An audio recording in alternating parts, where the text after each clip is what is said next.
Question.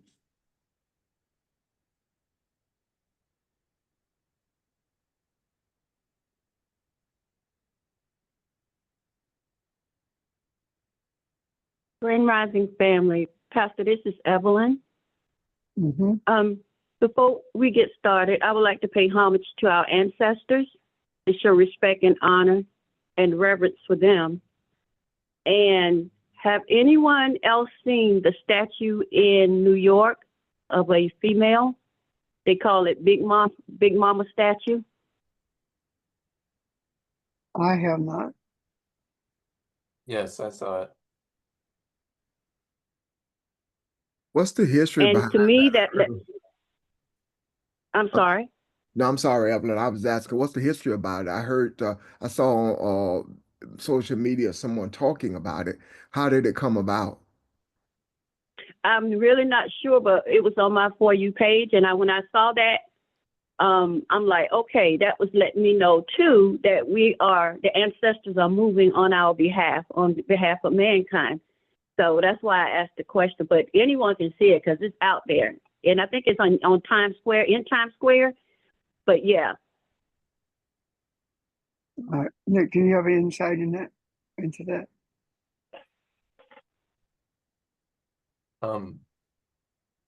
So it's if you've not seen it, it's I think it's a 12-foot tall of a black woman, but just like depicting a regular woman. And as far as insight goes, I think it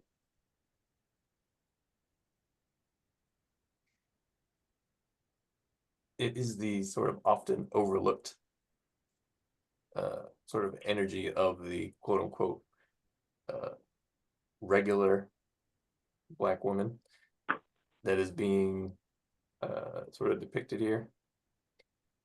And I think it's one of those things that has the same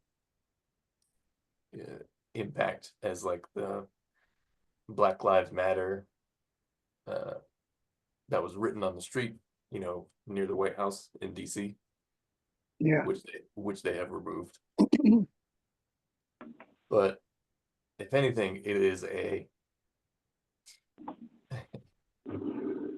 it will be seen as an act of resistance against those who are subsumed in that sort of European mindset that we talk about. They will take offense to that, to the statue, when really it's just an acknowledgement. Right. Oh, go ahead. What'd you say? No, I said, right. I just agree with you. Oh, okay, yeah. But as far as any deeper insight, I don't have any at this point. Okay. Thank you. Thanks, Evelyn, for bringing that to our attention. I'm sure that someone is already looking into that. I think if there are no more questions right now, I want to, well, let me just say this. I think we're in the course of defining a priesthood. And what I mean by that is, I believe that we are in the process of establishing and I use this term very loosely, a modern day committed priesthood. And I see that in progress because we have been granted the authority by virtue of embracing who we are, the authority to, I think Barbara did mention this the other one session, the authority to interpret the scriptures in a manner that is beneficial to humanity. Not only that, we have been chosen to sit in this space that has been vacant for so many years, and that space being the space that's reserved for the Africans who are willing to embrace the essence of our being without regard to the consequences, if there are any indeed.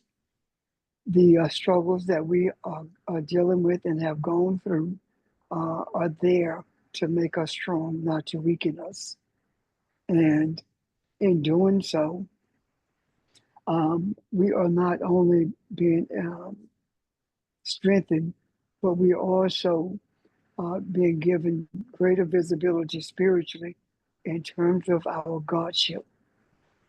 Uh, I want us to understand that the moves that we make are spiritual indeed, and if we are looking for something physical to do, then you are looking in vain, because that's not going to happen. When we talk about dates like June, things are going to change. It doesn't mean that you're going to see it in June, because we're not talking about dates in terms of calendars. We're talking about time periods for the express purpose of garnering our singular focus to bring an event into manifestation. And that which is manifested in June may not be observed with the eye until August or July. It doesn't matter. What matters is that I feel deeply that we are on the brink of something breaking. I feel it very strongly. I cannot identify it, neither am I in a position to articulate what I am experiencing. However, I do know it's there. And I want us to also understand that simply because we are experiencing things, it does not mean that we are obligated or even have the way of explaining it. There are so many things that are spiritually manifested in our lives that are not subject to the words of our vernacular. They are simply spiritual events that are experienced, and we are making every effort to force ourselves to be able to put it into words is a disservice to those events in themselves. So I think that we should. I think that I think that we should make sure that we understand the difference between an academic between academic understanding and spiritual experience. And this is one of those days where I feel like very deeply that we are beginning a journey, another portion of our journey, rather. And that portion of our journey is more spiritual than ever before. So let us refrain from making efforts to have an academic discussion or understanding about anything, because all of our understanding are, are spiritual in nature. And if we are to manifest any change for the benefit of humanity, that's what we're going to have to embrace.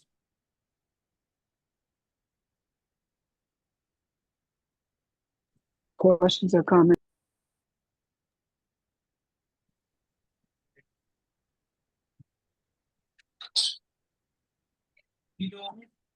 Hey, I think we're on the same page, Pastor. I don't have any questions, but uh, I was looking at something, and I think it ties into what you're saying. Uh, I was looking at some scripture, and I get you to help me with this, okay? But I was looking at John, uh, John chapter 1 and verse 51. And this is when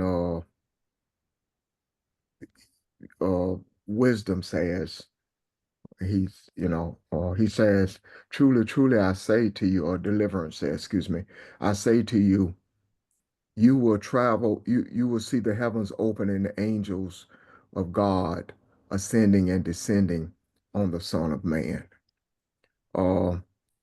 I was looking for some scripture to kind of support what I'm feeling. And I looked at this because if you look throughout scripture, it talks a lot about ascending and descending. There was when they were in the wilderness, the Hebrews are in the wilderness, and the smoke came down on Mount Sinai.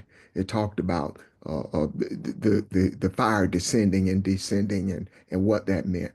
And there are several instances in it in the scripture of it. As we know, what is taking place here is kind of referencing what Jacob had in his dream when he talked about the ladder. Uh, and what I'm getting at is this is talking about an action and all the stuff that if you read about it and see what's going on in Africa and even some of the stuff you have sent me, the actions that's going on, uh, I see us on this phone being the us, as being right in the middle of all of this, even the catalyst of it. So the action, I feel like we're on the cusp of something, or maybe we're right in the middle of it. Not, but the spiritualness that you're talking about, I feel that, and I'm wondering, are we doing it? Is there more? Is it like this talk about how this reads? Uh, that purely to me is talking about the ancestors, right? Heaven open and the angels ascending and descending. We're being guided. And this ascending and descending, when you look at it from the Aramaic point, uh, ascending is talking about becoming something. It's talking about recovering something. It's just not talking about moving up. So the descending is not uh, the descending has a couple meanings, and I think one of them I like to talk about for just a minute. One of the Hebrew words for descending is notch, Nacheth, Hebrews 51:81. And what it talks about is being broken, it's being beaten down, which is different than what we were talking about the other day when we were talking about lowering yourself. I think the African has this as part of who we have been. This has been our history. We've been beaten, we've been broken down, and that is why sometimes we feel reluctance. And I think that reluctance, as we look at the actions, not only of the people on this phone, but what we see happening worldwide with the African, I think that is being lifted, and the descendants that we're talking about going down is making yourself vulnerable so that you can receive, opening yourself up so that you can receive. So speak to that a little bit. I feel like we're in the midst of something. I want to make sure the action that we're talking about is prayer and meditation. Is there something more that needs to be added to that though? Um, when you talk about the scripture in particular, when you're in the posture of delivering humanity, that is when the ascending and descending takes place. When he talks about the angels descends upon them, right? The humanity is talking about humans, the messengers. That is when you begin to understand who you are, because you are being messaged by the ancestors, and by doing so, something is being awakened within you, and it's during the period of your brokenness that you're more apt to be in tune with it.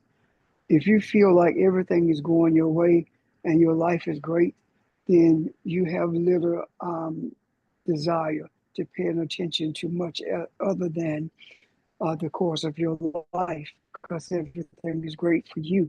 However, when you begin to have a different outlook on your environment, and you began to experience the suffering of others, even though you're not in that boat of suffering in that way yourself. That is when you began to be broken, and your desire for those who are suffering also breaks you. And what it breaks in you is this idea, this concept of living a quote unquote good life, a life of comfort. And in your brokenness, um, you are you have to be broken by desire to be an intercessor or to be a burden bearer for those who are suffering. And when that happens, now you're in a position to be built up, and the building up comes from your embracing the essence of who you were created to be, because no longer do you see yourself as a mere man with no other powers or no other opportunities to be able to do things for yourself. You see yourself as a conduit through which the spiritual, our Creator, works through. You see yourself as being guided by the ancestors, and in being guided by the ancestors, you become a benefit to humanity itself. And right now, that's where we are. When we look at what's happening, as you said, in Africa, for the first time, uh, we see the essence of our being embodied in a young person. That is Ibrahim Touré.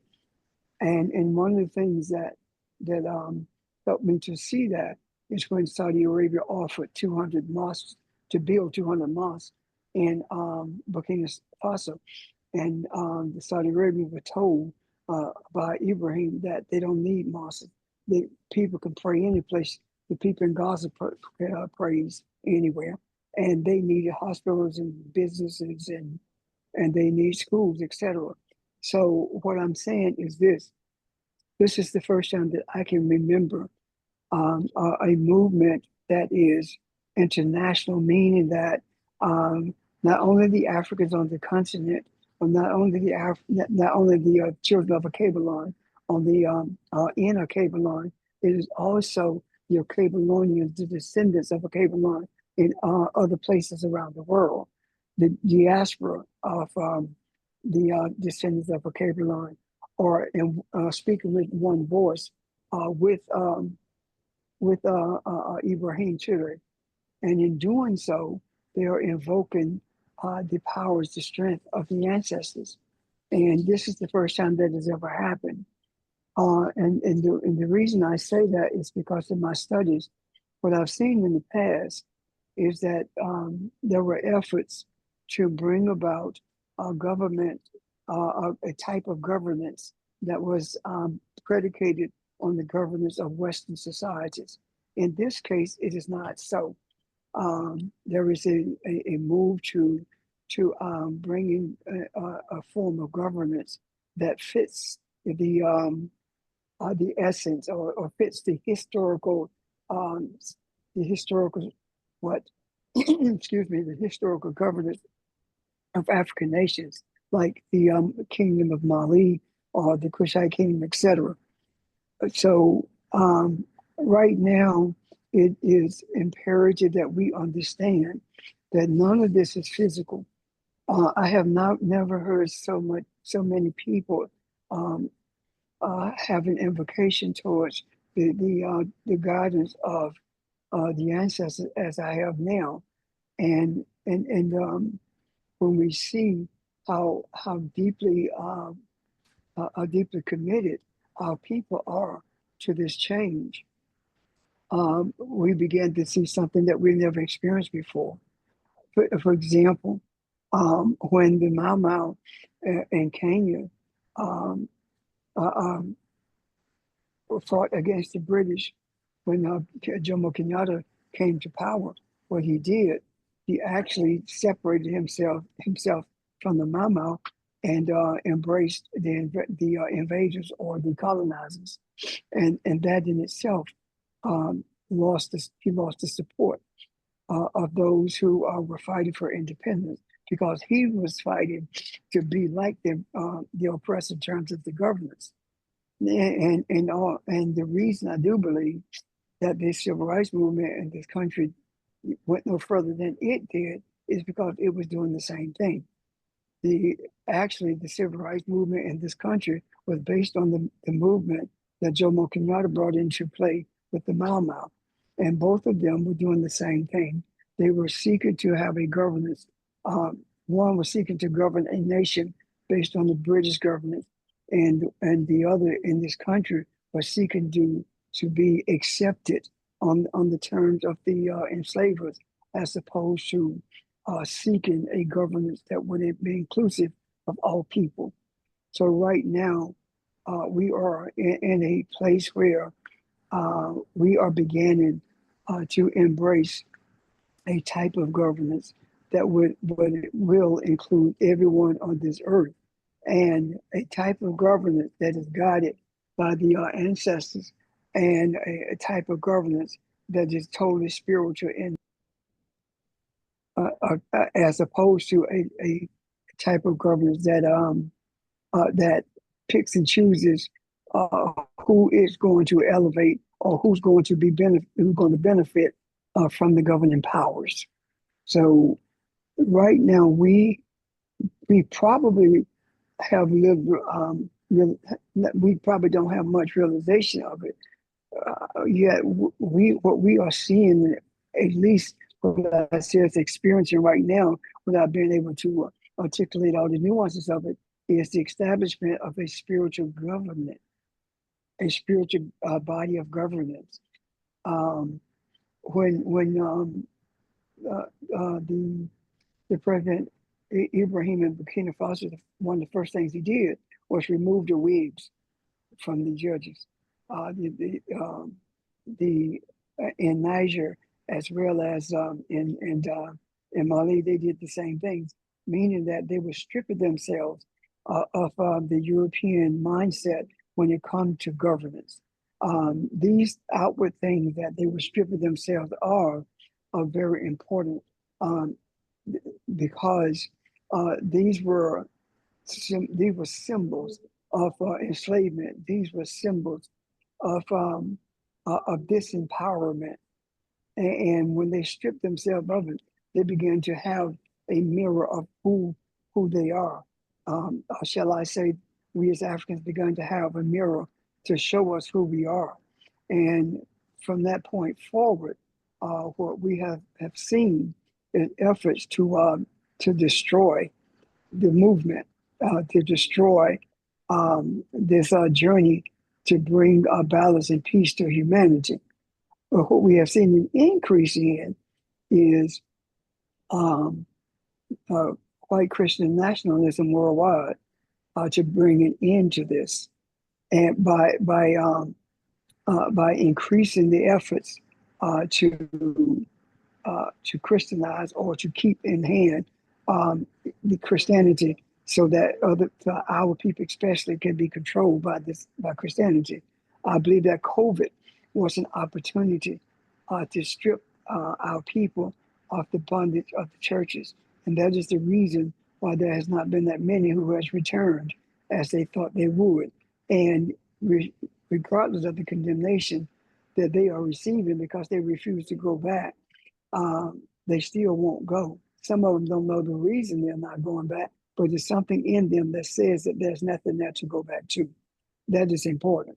The next thing, and the last thing I want to say at this moment, is this. We have to look beyond labels. For example, we have to look beyond labeling people who are in Christian churches, and look beyond the guy who's the Pope, look beyond those things and begin to look at their actions. If their actions are in league with spirituality, then that's what we're to look at and look for. If their actions are not, then it is not for us to condemn. It is for us to continue to travel this journey, but more importantly, to keep putting in the macro enlightenment and truth, so that there is no way that anyone who is searching for something better, to avoid um, the truth, and to avoid the enlightenment that is available to them. And see, we have been taught that evangelism is knocking on doors and talking to people and handing out tracts. That's not evangelism. Evangelism is what we are doing. It is a spiritual, it is a spiritual understanding of self, and a spiritual desire to understand that self is everyone, and everyone is self, which is Elohim, one yet many. And in doing so, we stop looking for what we're going to do. Why? Because spirituality, you cannot see what spirituality is doing with your eyes. You can experience it, you can feel it. However, you do see the manifestation of it. So the only physical aspects of it is the manifestation of a spiritual truth, which means that it is a manifestation of change that has already taken place spiritually. Does that make sense, guys? Any questions or comments? Nick? I just wanted to say, yes, it does make sense. Thank you, sir. Yeah. Ron? It does. I'm just chewing on it a little bit. Well, okay. Are there any other questions? Comments? I want to show you something that was shown to me during the course of the week in league with what we were talking about. Okay. This week I wasn't even really thinking about it, and something came to me, and what came to me was an understanding as to the reason that that Ibrahim Traoré can do what he's doing in terms of uh, bringing Africa, bringing Kabbalah to a place of balance, meaning that bringing into existence those things that are needed in order for a society to be viable. He's doing exactly the same thing that Gaddafi was doing, or attempted to do anyway, and Gaddafi could not do that. Uh, I don't want to sound morbid, but the reality of what I see or have been shown is this: Gaddafi could not do it because Gaddafi was an Arab, and Arabs are invaders. It had to be a child of a Kabbalah who are brought into existence a form of deliverance for Kabbalonians, not only on that continent but worldwide. This idea of being the garden of life, which Kabbalah means the garden of life, or the garden of Eden, or garden of paradise. It had to be in the Kabbalonian to do this, and uh, the scripture talks about what is that script that, or what are the words that says that from the mouths of babes? What is that? Wisdom, which was something like that. Are you familiar with that? I forget what it is exactly, but Yeah. Yeah, I forget it too. And they shall be led by children. Well, what I'm saying is this: that this young man, who is now 35, was 33 years old when he assumed the position that he's in, and assuming that position that he's in at 33 years old, he was considered to be immature, not mature enough to be a head of state as he is now. So what I'm saying in essence is that we're being guided by a youthful nature of maturity in this time period, and I also believe that the spiritual aspects of this movement is embodied in what we do um, uh, in this country. I do believe that that we are in the belly of the whale for a reason. I believe that we are the guiding force that not only protects him, but helps him to be guided in everything that he's doing.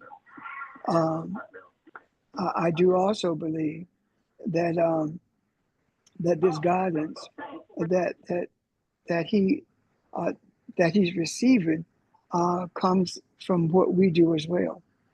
I do not think that there is any type of disconnect between us and his leadership, between us and the guidance that he's receiving from the ancestors. I do not believe that in the least bit.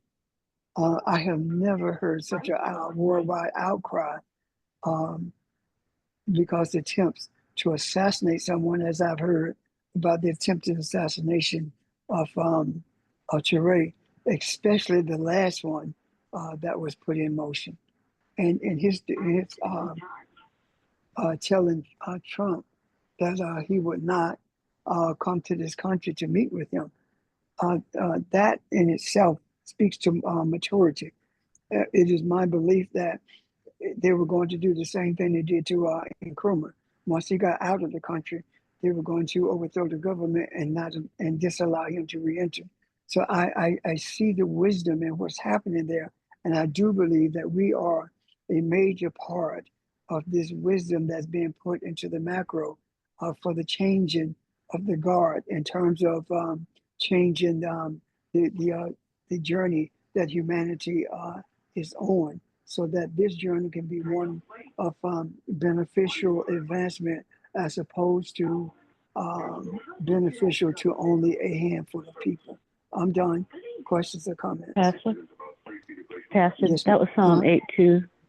Psalm Psalm 8:2. 8:2, out of the mouths of babes and infants, you establish strength because you. of your foes to still the enemy and the danger. But I missed something totally, Pastor. I just did not. Did you send some information out to us about what you're talking about? Because I have missed something totally. What do you mean? The Ibrahim survey Uh-huh. and what you were talking about his refusing to come to talk to the president and things like that. Yes. Oh, okay. And about is this the man and about hearing from the ancestors? I have missed something totally, and I don't want you to repeat all of that here because everybody else might not have missed it.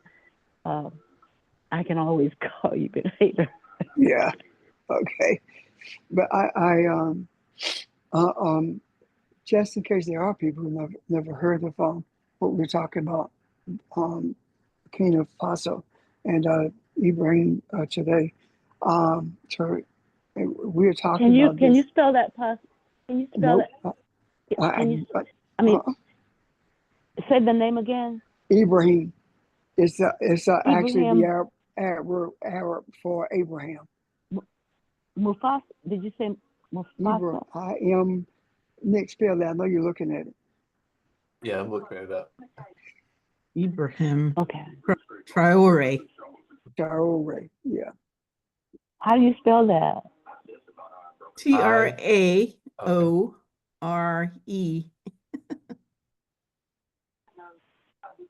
Okay, priority. Okay. Thank you. Okay. It was the country that's called Burkina Faso was called Upper Volta, and Burkina Faso means the people, the land of the upright people, and it was changed after the coup was successful.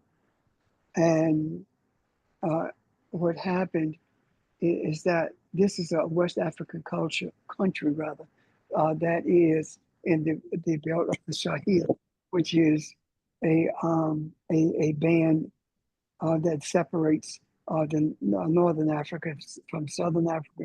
It's just north of the Sahara, and three countries band together to make change in all of Africa, and those three countries are Burkina Faso, Mali, and Niger.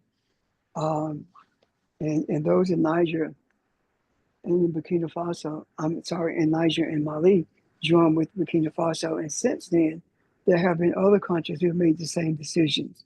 I read last week where I read as well as listened to a video where the president of Uganda had declared that no more iron ore would leave Uganda if it were not processed. All of it would have to be processed in Uganda, and Europeans and Americans would not be able to lay claim to it anymore because it belongs to the people of Uganda.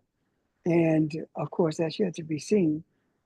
But what's happening is that countries are falling in line with what's happening in Burkina Faso because the youth are pushing it.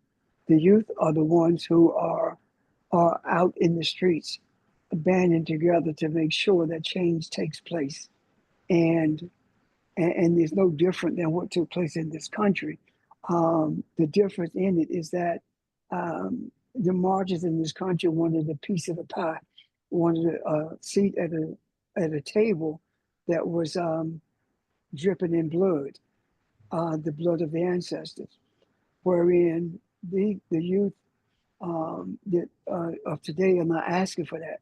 They are saying we are demanding our freedom, our independence. And there were a handful of us back in the day who did not want a seat at the table. We wanted to turn the table over and stick a match to it because our desire was for independence, but also one of the mistakes was that our desire was for total separation from all Europeans. And that in itself was not to be. However, where we are now, we understand that it is our responsibility to bring deliverance to humanity. And the only way that we bring that deliverance is not through the barrel of a gun, not through economic sanctions, but we bring that deliverance by the transformation of the heart, meaning that the mindset has to be transformed from that of the European mindset to that of the mindset of a Kabbalah. So I'm hoping that that overview helps some of you who did not quite see the picture of what we were talking about when we were talking about Burkina Faso.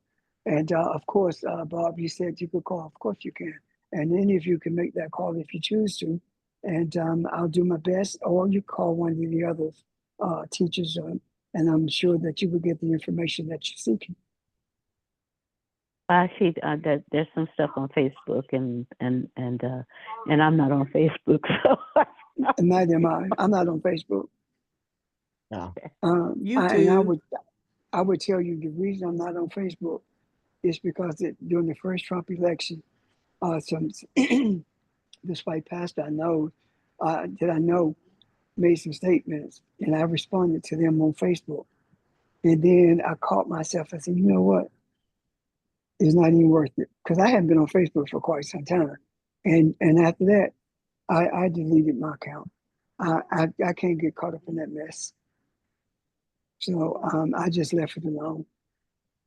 I'm not that person who at that time anyway could read the ignorance and just let it go. So I'm just not on Facebook. Of course, I'm on some other social media sites. But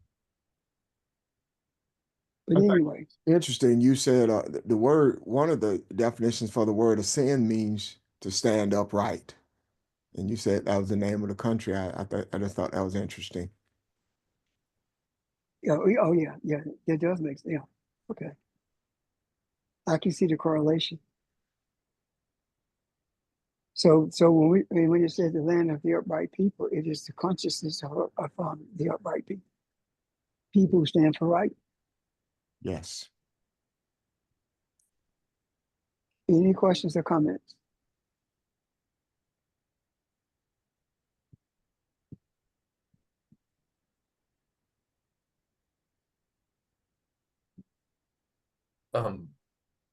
Not to switch topics, but I think it's related.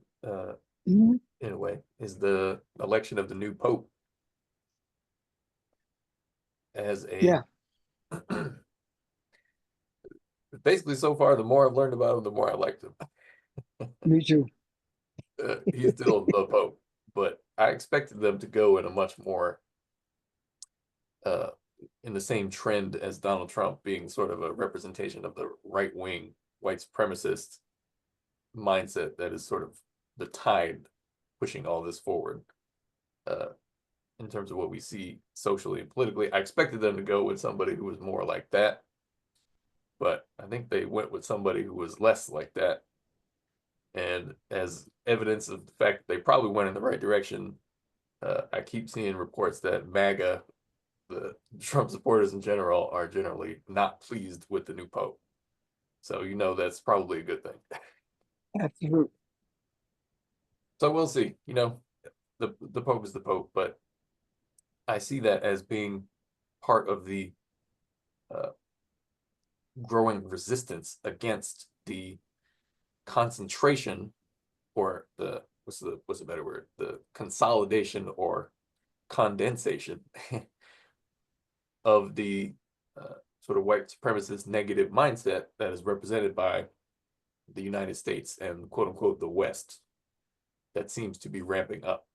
There is a resistance to that I think we are seeing, and it's kind of like we said, like this sort of chaos that they are introducing is going to result in the sort of greatest push past this mindset, I think, that the world has not seen for a long, long time.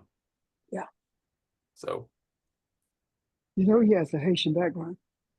yes, he has some black people in his family. Yeah, he's mulatto. For like, well, that's the term they use. Yeah. That he come from a family of mulatto, and I think his great granddad or someone that was enslaved. But his uh, that rule, right? What is it? A drop of blood, African blood makes you African. Yeah. I guess he's that then. I guess we did get a black pope. Yeah. But if you look at his younger pictures of him at a younger age, like high school / college, you can see the features. They're very prominent. Mm-hmm. So I see that no, not so much as a black pope in terms of his skin tone, but I'm talking about more of his mindset, Right. Than anything else. I read some of his posts during the era of Trump, and none of them were in favor of anything that he did. I also read some during the Biden administration, and he challenged Biden on just about everything he did. So it's going to be very interesting to watch the trajectory of his rule as Pope. Very interesting. Absolutely. That's one of the things that prompted me to say that we have to begin to look past um, labels and see the actions of people. And when I say actions, the manifestations of what they say as opposed to hearing what they're saying. Audrey? What do you think about this plane load of Afrikaners that are coming in sometime this coming week? Yeah. I think it's adding fuel to the fire. And because Afrikaners coming here,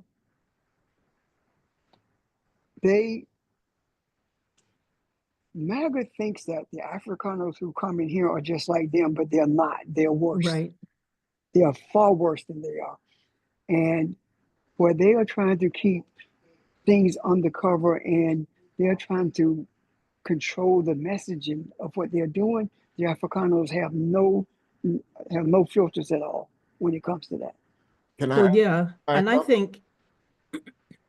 think when they get here and settle in, they're going to realize this ain't South Africa. Thank you. They can't do whatever they want to do or whatever. So I think their bubble is going to be burst. But I think once they get here. but Audrey, I think they need to come here because they learned that what they did in South Africa, they learned it here. Yeah, So it's time for them to come back to where and they learned it. relearn. Yes. Yeah, I agree. Okay, can you guys back up a little bit and give us a history of what you were talking about, please? Elon Musk, when he was in the White House, made this big stink about the Afrikaners, the white people in South Africa, Okay. talking about how the government was trying to steal their land, all the land they stole. Mm-hmm. Um, so Trump was trying to do something about it, and in protest, he decided not to attend a G20 meeting or Yeah. something G20. that was held in South Africa. He decided not to attend in protest of what the South African government is doing to these white people. But then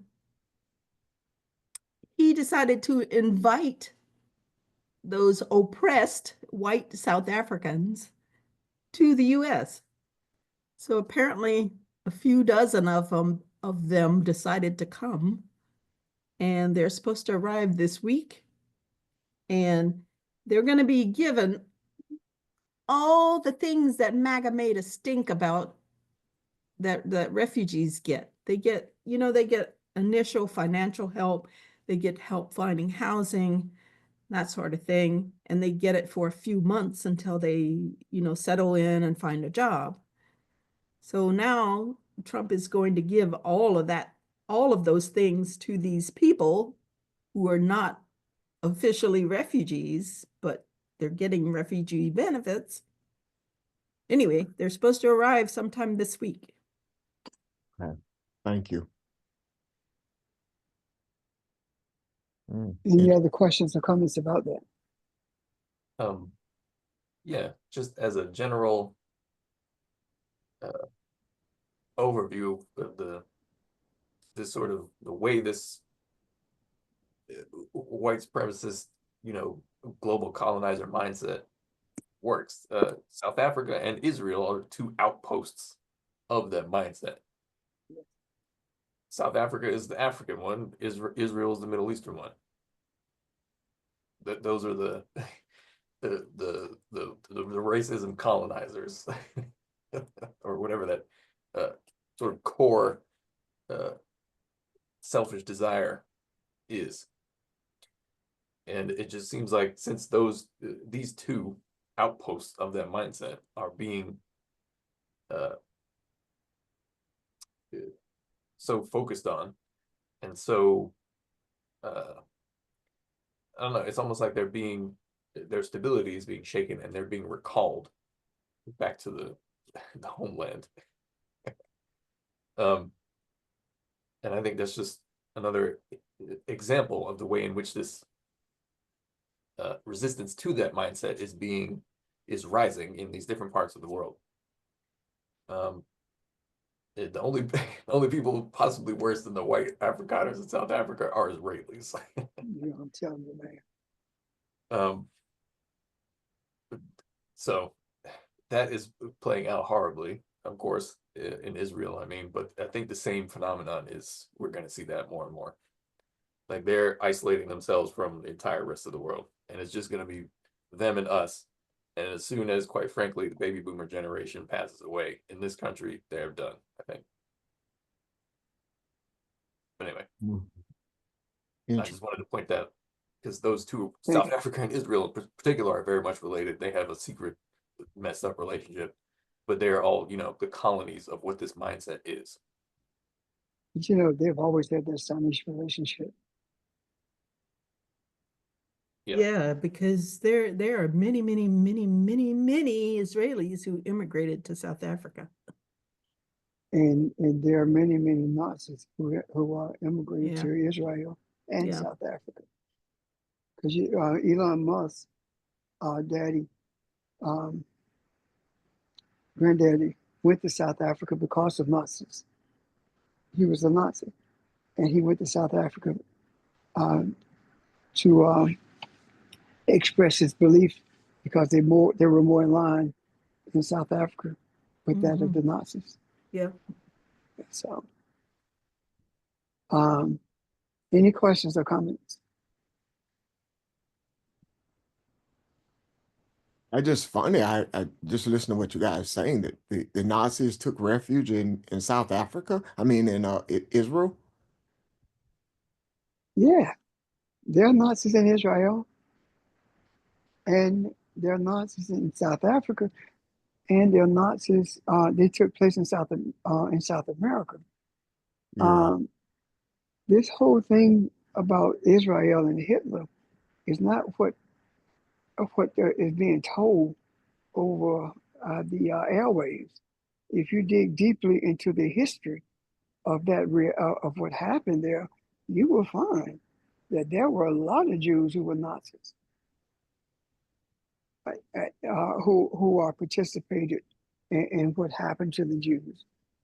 And as far as, well, I'm not going to get into that right now, but there are a lot of things that are being said that we have been taught rather about this whole Hitler World War II thing that is not true.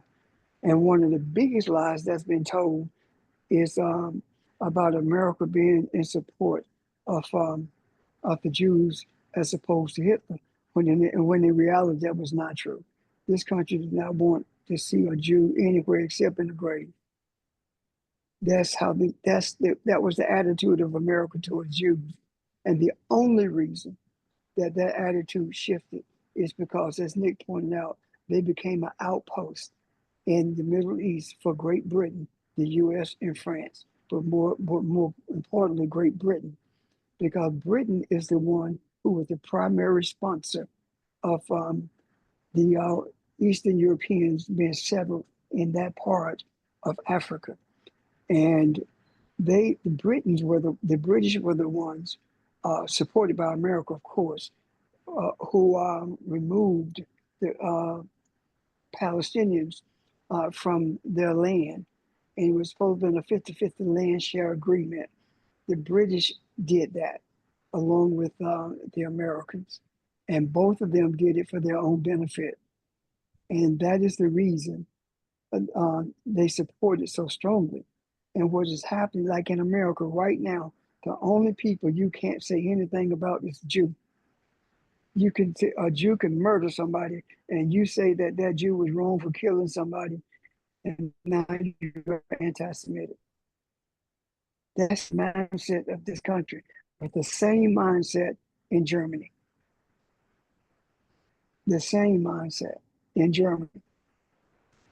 And right now, there are people on this line who are afraid to say that Jews control this country, and they are a detriment to the world because of their control of this country. Anytime that you can force the presidents of universities to resign because you threaten to take your money away, what is that if it's not monetary control? What is it if you are able to force people to do anything you want them to do, to embrace everything that Netanyahu is doing, even though you know it's wrong, but you are afraid of their clout? The president of the United States is afraid of the clout of Jews.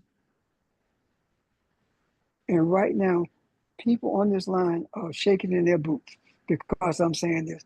But quite frankly, I just don't give a damn anymore. The reality of the truth is the truth. And I suggest to every one of you that you start reading what's in your history book at school and start digging for your own understanding of what was transpired. When I wanted to understand what happened during slavery and after slavery, I went to the Confederate Museum in Charleston and read the documents. That's where you get a true understanding of what happened during slavery and after slavery. The original documents are there. And I'm saying to you, that you will not get a true understanding at the Holocaust Museum, but you will get a true understanding if you dig deeper into history and understand and read the different documents that are out there that supports exactly what I'm saying to you and more. I'm done.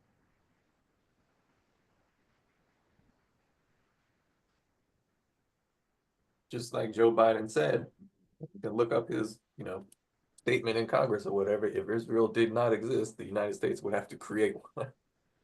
Yeah. And as an example of the fact that I mean, it's as all the leftist people I like to watch say, Israel is a CIA, client state. It as is. as a colonial project, for somehow darker and even worse people. But what was I gonna say? The Ashkenazi Jewish people within Israel don't like the Sephardic Jewish people within Israel. It's just white supremacist racism, replanted in the Middle East, even within the context of Israel.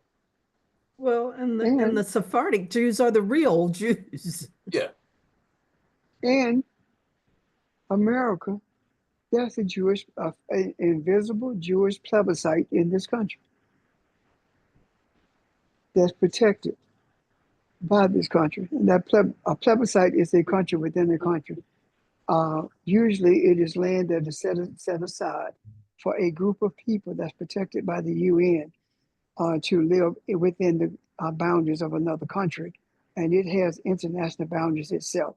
However, Jews have an invisible plebiscite in this country. And that invisible plebiscite, the boundaries of it is its money. It's the economic system that the Jews have set up in this country.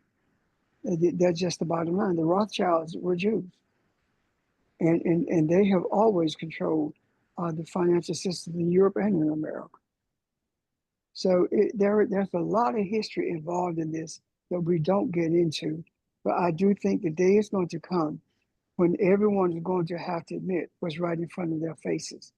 And that is that the Christian nationalist races and the Jewish national races are the same. There is no difference between the two, none whatsoever. When you can put someone in jail because they say Israel is wrong, you can deport them because they say Israel is wrong, and you can stand up and say that Palestine is wrong and nothing happens to you, and they're the ones who get killed. What does that say? This is about white supremacy, whether it be Jews, South Africans, or Americans, British, Germans, Irish, it doesn't matter. All of it's the same. And that mindset has to be changed. And we are in the process of doing it. And we cannot look at it from a political point of view. We have to deal with it spiritually. The only way it changes is when our mindset changes, when we stop looking at, when we stop seeing it as the body of Netanyahu being a European body, or the body of Trump being a European body. When we start seeing it as a racist mindset that has been spread around the world, when we begin to see it through the spiritual eye, that's what we see: a racist mindset versus the mindset of a Kabbalah. And the mindset of a Kabbalah is spiritual.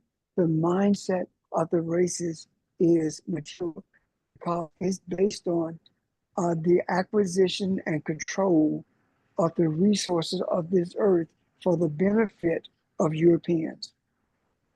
I'm done.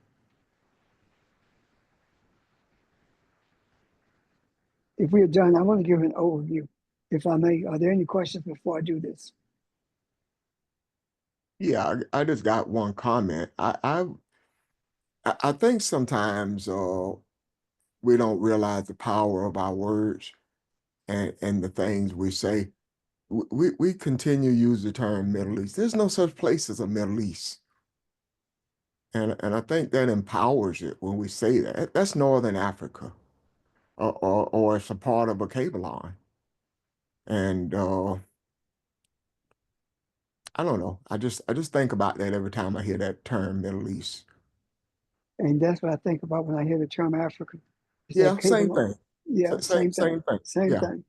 yeah. And that is the reason that Ibrahim refused those 200 miles. He understands very clearly the role that our Arabs play in Northern Africa. He understands that clearly, even though he may not understand the role that Islam plays. He does understand that. The overview of what we have talked about, is simply this: we are in a peculiar space right now, and the space that we are currently in is 100% spiritual, and our responsibility is to make sure that we continue to rightly divide or rightly interpret the scriptures for the benefit of humanity. Our responsibility is to make sure that we realize that we are the messengers of the ancestors, that we are not God-like, we are God. We must embrace the essence, the reality of who we are. We have, over the years, made efforts, even when we did not know it, of purging ourselves of the European mindset. And when we became aware of it, it gave us a stronger will to embrace the essence of our mindset that we received from a cable line. And in the depths of our being, all of the understandings of spirituality are present, because the human who recognizes that it is more than human, that it is spiritual, knows all things. And the all things means that the spiritual being has an understanding of its role that must be played in this realm. And the realm of physicality is governed by those who have embraced the reality that they are creators. And if we as creators do not occupy that space will be filled by a European mindset. And that's what is taking place. And it's time for us to alter that mindset to the extent that it becomes extinct, and to the extent that righteousness prevails in the earth. And what I mean by righteousness is not the vague understanding that we were given from religion. What I mean by righteousness is standing for all things that are right, standing for those things that enhance and benefits humanity, as opposed to a false sense of righteousness that causes you to go to a building called church that has no power, no meaning whatsoever. We are the vanguard for all that takes place in this earth, and we must accept that reality. If this is some place where you do not desire to be, if this is too large of a burden for you to carry, then it's okay for you to step back. It's okay for you to desire to leave. It doesn't mean that we leave in you, because your mind may leave us, but your spiritual essence can never separate from who you are. So what I'm saying, the bottom line is this: though your mind may not be able to understand or to articulate everything that we are talking about, everything that we see, your soul understands it. When we talk about something resonating with you, that means that the spiritual essence of your being is embracing it. And as long as it is resonating with you, then you are in a good place. If it does not resonate with you, ask yourself why. And if you are uncomfortable with being in this space, It's okay. No one is going to hold that against you. No one is going to dislike you. No, none of that. You have a right to ask any question you want. You have a right to walk away when you choose. That's on you. However, regardless of who does this in terms of walking away or chooses not to learn further or to understand further, those things of a spiritual nature, it does not mean that we are going to stop. We are committed to what we have said.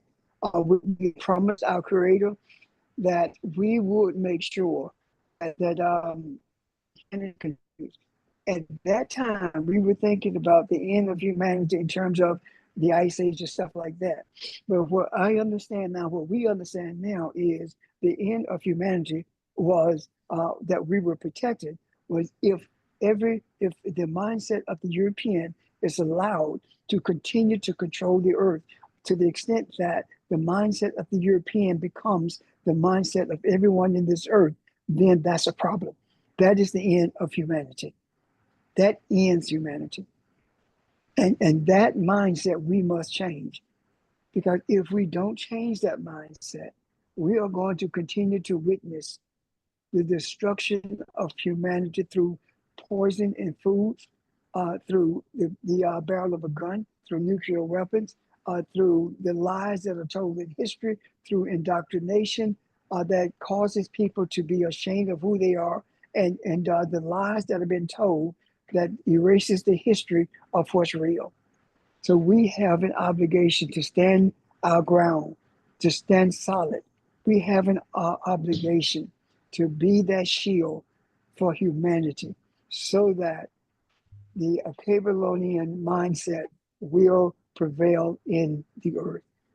Questions or comment? If not, I'm done.